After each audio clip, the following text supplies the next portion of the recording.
Welcome to the Man of Recaps. This is the Umbrella Academy Season 1. Back in 1989, there were 43 mysterious births from women who were not previously pregnant. Eccentric billionaire and adventurer Sir Reginald Hargreaves went around the world collecting them. He got 7 of them, and they did indeed develop superpowers, so he formed them into a child superhero squad, the Umbrella Academy. In the present, they've all grown up. Number 1 is Luther. He's got super strength and is living on the moon. More on that later. Number 2, Diego, has super knife-throwing powers and is still doing the whole masked vigilante thing. Number 3, Allison, has become a movie star. She has the power to control people. If she says, "I heard a rumor," you do that thing. Number 4 is KLAUS, the hilarious eccentric drug addict who absolutely steals every scene he's in. Number 5 disappeared at a young age, and number 6 had crazy tentacle monster powers, but he died young too. But he's managed to stay in touch with his brother Klaus. That's Klaus's power, he can talk to the dead. Last and least is number 7, Vanya. She was not on the team because she didn't have any superpowers. She's just an ordinary average violin player who wrote an expose on their family, which was also meh. But now their adopted father died, so the gang's back together for the funeral. Luther's the only one who stuck by Dad all these years. The rest of them hated him because he was a terrible father, only cared about the superhero team, had no idea how to raise kids. They were basically raised by their nanny, who they call Mom, and she is, by the way, a robot. Also their butler, Pogo, the genetically modified intelligent chimpanzee, because that's just how Sir Reginald Hargreaves rolled. So these siblings don't really get along, but their unique upbringing has bonded them together. There's a beautiful scene where Luther cranks the music, and they're all dancing in their own weird way in different rooms of the house.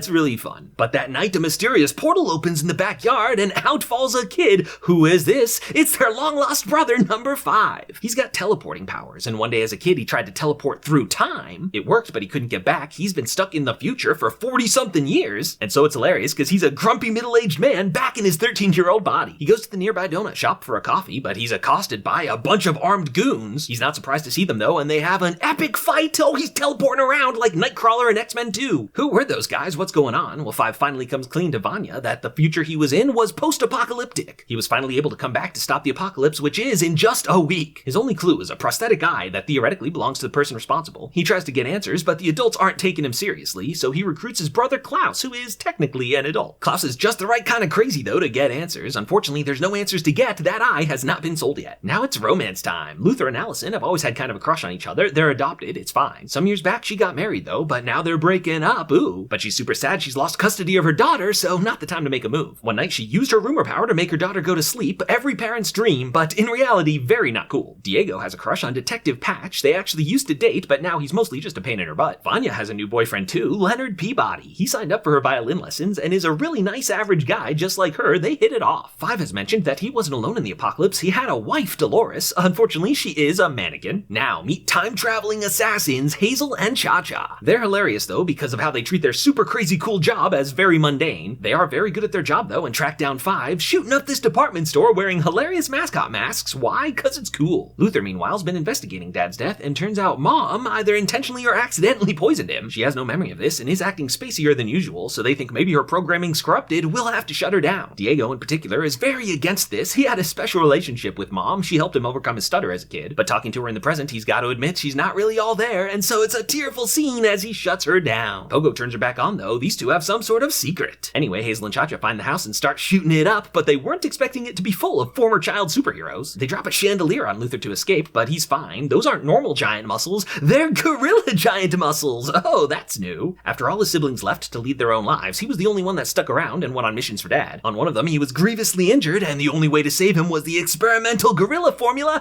Oh, he's super hairy now. While this whole fight was going on, Klaus was blissfully ignorant, so Hazel and Cha-Cha kidnapped him on their way out. They tried torturing him, but mostly he's into it, and he doesn't know anything anyway. He does remember, though, that 5 mentioned the apocalypse, and so Hazel and Cha-Cha realize if they do their job and kill 5, they'll be causing the apocalypse, which gives Hazel second thoughts. As a side effect of being kidnapped, though, Klaus is starting to sober up, which gives him a better connection to ghosts. In fact, that's why he's high all the time. It's the only way to shut him out. Now, though, he finds himself surrounded by all the people Hazel and Cha-Cha have killed, and when he starts talking to him for him, Hazel's having even more doubts. He loves donuts and is starting to have a crush on the donut girl Agnes. She wants to retire and travel the country bird watching, and Hazel's like, yeah, you know, that simple life sounds kind of nice. Around this time, Diego is patching things up with Patch. She is a good detective and finds Klaus almost immediately, but unfortunately, oh no, she gets shot! Diego is super sad, and now unfortunately his prints are all over the crime scene. During the fight, Klaus escaped through the air vent, which is where Hazel hid their time travel briefcase, so Klaus grabs it on his way out, and when he goes to open it, poof! Teleported through time! He pops back up the next morning, but it's been a whole year for him. He landed in the middle of the Vietnam War, where he accidentally enlisted. He met a real nice guy named Dave, and they fell in love, but no, Dave died in combat, and now KLAUS is determined to sober up so he can see Dave again. Things are going great, by the way, with VANYA and Leonard, but today she's auditioning for first chair, and she's out of her anxiety meds, so she starts to play and is average as usual, but wait, something's different this time. Oh, these guys are enraptured, and she gets it. But Leonard has a secret. He intentionally dumped her meds. What's going on with him? Now, 5 finally fills in his brothers about the apocalypse and how they all die trying to stop it. After 40-ish years of surviving the apocalypse alone, he met a mysterious woman. She's called the Handler and works for a time travel commission that makes sure history happens as it's supposed to. She's here to recruit 5 to become a time travel assassin, and so he spent years going around making sure history happened. One day, though, right before assassinating JFK, he finally figured out how he could travel back. For it to work, though, his body reverted to its 13-year-old self, and that brings us up to speed. Long story short, he arranges a meet with Hazel and Cha-Cha, but it's interrupted by their brothers KLAUS and Diego busting in an ice cream truck. Time freezes, though, for all but 5. The Handlers come back to recruit him again. He wants to stop the apocalypse, but she's like, yo, that just can't happen. Why don't you forget all this and come back work for us where you belong? So the next day, the siblings have all gathered to try to stop the apocalypse. Just then VANYA comes to invite them to her concert and sees they've called a family meeting without her, and this brings up years of resentment. They never treated her like part of the team. As she's venting to Leonard, the lampposts are all bending, and oh, she might have superpowers after all. Turns out she's always had these powers, but they were maybe too strong, so her father put her on medication to suppress them. Luther assumes the apocalypse might have something to do with why Dad sent him to the moon, but when he finds all the reports he sent never even opened, he realized Dad sent him there just to feel useful. The last 4 years of his life have been wasted. Luckily, Allison's there to console him. They go hang out in the fort they built as teenagers, and he finally confesses his feelings for her. They have a dressed-up, dreamlike La La Land dance number. It's a beautiful moment, and they have their first kiss. So 5 has rejoined the commission, not as an assassin this time. He's being groomed for management, but he's playing them. He's really here just to learn more about the apocalypse. He sends Hazel and Cha-Cha messages to kill each other, then blows up all the briefcases and pieces out of there. This completely undoes that whole episode as it's Wednesday morning again, and this time 5 drops in the middle of them. Hey, I just took out the time commission single-handedly. You're welcome. And now he knows who causes the apocalypse, a guy named Harold Jenkins. Harold Jenkins was a kid obsessed with the Umbrella Academy, but he had no powers, so was rejected humiliatingly. He also grew up with an abusive father, and so one day had enough and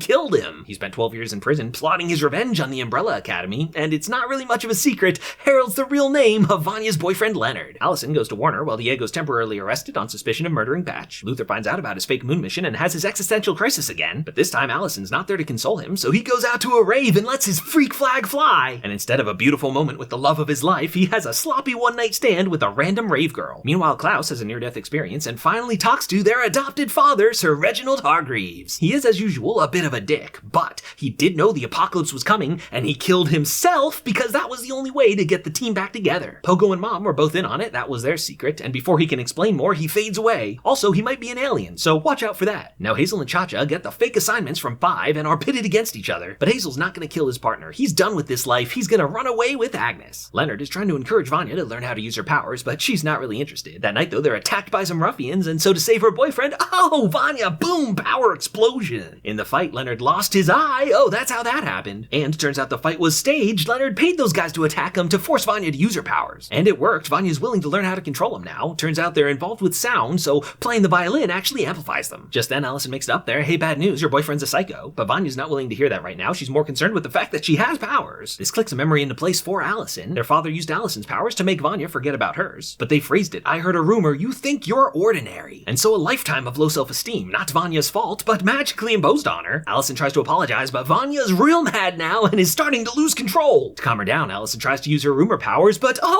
violin bow throat slash! It was an accident. She lost control, didn't mean to hurt her. Luckily, Allison survives. She just won't be able to speak for a while. Now this is playing perfectly into Harold Jenkins' evil plan to turn VANYA against her siblings, but soon she finds out he's been manipulating her and he drops the nice guy act, goes full abuser. I'm the only one that thinks you're special. You're nothing without me. But VANYA's not taking that. She uses her powers. Stabs this scumbag. You go, girl. VANYA comes back to apologize for Allison, seek her family's forgiveness, but Luther doesn't trust her and locks her up. Allison pleads to let her go, but Luther's being a dumb, overprotective guy and so keeps her locked up, which is a really good way to push someone over the edge to the dark side. Boom! VANYA busts out of there. Full supervillain mode now. And it's pretty apparent that they changed some things, but VANYA's still gonna cause the apocalypse. Meanwhile, Cha-Cha's tracked Hazel down, gonna kill Agnes, but time freezes again and the Handler's here. She apologizes for the mix-up, 5 sent you fake info, but now your real job is to go make sure the apocalypse happens and you can retire, do whatever you want. But Hazel doesn't trust the company or his partner anymore, and boom! Blast Cha-Cha out of the car, goes in there, shoots the Handler, and rescues his lady love. Meanwhile, VANYA's concert is tonight, and though she's gone full supervillain now, she still pays her bus fare. She's playing staying in this concert no matter what. Allison thinks she can calm her down, but the boys aren't taking chances, go to tackle her, which does not work. She's fiddling harder than ever now. In fact, she's turning all white, and one could reasonably assume that when she finishes this song, the world will explode. There's more time goons after him, but now it's KLAUS's time to shine. As he sobered up, he's learned he can not just talk to ghosts, but feel them too. That's never happened before. So he powers up and physically manifests his brother Ben that,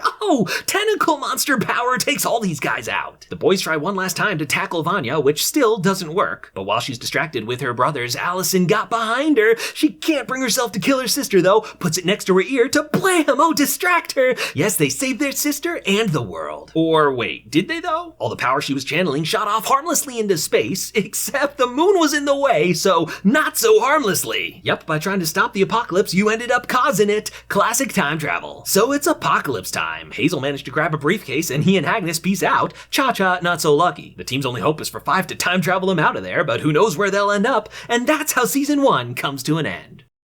Hit that subscribe button for more of the best recaps of TV and movies, and click the join button to support the channel and be a recap champion.